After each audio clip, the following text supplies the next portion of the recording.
자, 학점은행제는 어떤 사람이 하는 것이 가장 좋을까? 이 질문에 대한 답은 제가 썸네일에 넣어뒀는데요. 대학교를 다닌다, 학점은행제를 하고 있다, 두 가지를 놓고 보았을 때 뜻이 똑같다고 볼 수가 없습니다. 기반하는 교육법이 다른 이상 학점은행제를 한다고 하면 대학교에서 진행하는 방식과 전혀 무관하게 평생 교육법에 근거해서 그에 맞게 학점을 얻어야 하니까요. 당장 인터넷에 검색했을 때 학점은행제를 한다고 하면은 편입이나 자격증 얻을 때 많이 한다고 하는데 정확하게 어떤 상황에서 학점은행제를 하는 게 가장 좋을까? 이것에 대해서 자세하게 알아보도록 하겠습니다. 제가 앞에서 말씀을 드렸던 것처럼 학점은행제는 대학교 졸업장이 필요 없는 사람들에게 좋습니다. 이게 정확하게 무슨 말이냐? 땡땡 대학교를 졸업했어요. 이 안에는 크게 두 가지 의미가 있는데 땡땡 대학교를 다니고 졸업했다라는 이 학벌의 가치, 그리고 학위 자체의 가치, 저는 2년제를 졸업했습니다, 아니면 4년제를 졸업했습니다, 이런 식으로 말이죠. 이렇게 크게 두 가지의 의미를 가지게 됩니다. 내가 졸업한 대학의 이름이 마음에 든다면 땡땡 대학교 나왔습니다, 이렇게 말할 수도 있지만 반대의 경우에는 대학교 이름 없이 저 2년제 졸업했어요, 아니면 4년제 졸업했어요, 이렇게 말을 할 수도 있는 거잖아요. 보시는 것과 같이 이렇게 두 가지의 가치를 지니고 있는데 제가 앞에서 말했던 내용, 학점은행제는 대학교 졸업장이 필요 없는 사람들에게 좋다, 이 말은 즉 학점은행제는 여기에 있는 땡땡 대학교를 졸업했습니다라는 졸업장, 즉 학벌의 가치가 필요 없는 사람들에게 좋다는 것입니다. 왜냐? 학점은행제는 학벌의 가치가 없는 대신 학위를 얻는 것에 대한 가치를 보다 쉽게 얻을 수 있기 때문이죠. 예를 한번 들어보겠습니다. 제가 일반 편입을 하고 싶다고 할게요. 그러면 가장 먼저 하는 게 지원하고 싶은 대학교 모집 요강을 확인하는 것인데 편입학을 지원할 때 학생이 어떤 대학을 나와야만 지원을 할 수가 있냐? 그거는 아니잖아요. 모집 요강에 기재된 지원 자격, 이걸 충족하면 지원을 할 수 있는 것이기 때문에 이때는 대학 졸업이라는 학벌의 가치를 필요로 하지 않습니다.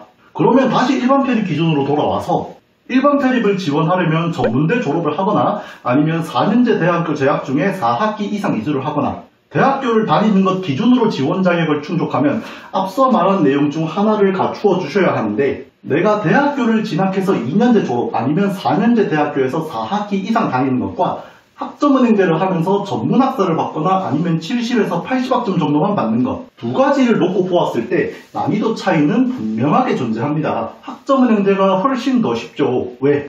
얘는 입학 절차도 없이 내가 원하는 기간에 공부를 시작하고 학점을 모으는데 학년 개념도 없어서 모집 요강에 나와 있는 학점만 모아도 지원할 수 있으니까요. 고졸학력으로 학점은행제를 해서 일반 편입을 준비한다 하면은 보통 2학기 선에서 지원 자격을 얻을 수 있습니다. 학점은행제라는 교육제도는 학벌에 대한 가치를 버리는 대신 학위 취득에 대한 가치를 보다 쉽고 빠르게 얻을 수 있는 제도인 만큼 단순 학점 취득 및 학위 취득 목적으로 시작을 한다면 그때는 학점은행제가 더 유리하다는 것을 알 수 있습니다. 앞에서 제가 예시를 편입으로 들었는데 이거를 조금 더 간략하게 말하면 당신은 어느 대학교 출신입니까? 라는 질문을 받을 상황이 아니라면 대부분 학점은행제가 더 유리하다는 것입니다.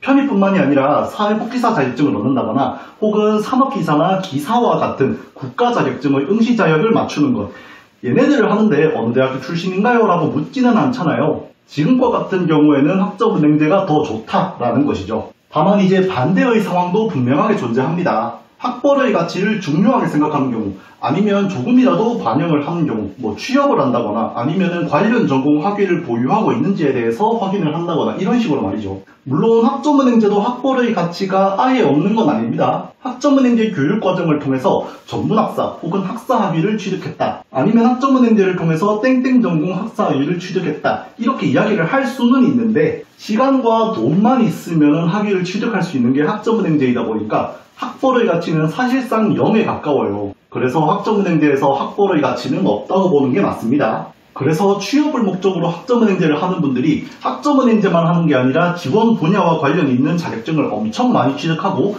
이를 기반으로 이력서를 쓰는 것이죠. 학벌에 대한 가치가 떨어지는 대신 이를 보완해줄 수 있는 다른 방법, 앞에서 말했던 것처럼 지원 분야와 관련이 있는 자격증을 많이 얻는다거나 업무 경력을 어필하거나 이렇게 할 수도 있기는 한데 이런 상황이라면 굳이 학점은행제를 하는 것보다 대학교 진학을 해서 공부를 하고 그 사이에 자격증도 얻고 업무 관련 경력도 같이 쌓아서 필요한 게 훨씬 더 도움이 되겠죠. 그래서 학벌에 대한 가치를 조금이라도 챙겨야 된다. 그러면 그때는 학점은행제가 아닌 다른 방법을 찾는 것이 맞습니다. 그렇지만 학벌에 대한 가치가 필요 없는 상황이라면 그때는 대학교를 진학하는 것보다 학점은행제를 하는 것이 훨씬 더 유리하다. 이렇게 말씀을 드리고 싶어요. 오늘 제가 준비한 내용은 여기까지고요. 영상이 도움되셨다면 구독은 안 하셔도 되고요. 좋아요만 한 번씩 부탁드리겠습니다. 영상 시청해주셔서 감사합니다. 지금까지 기름진 학점은행제 안선생이었습니다.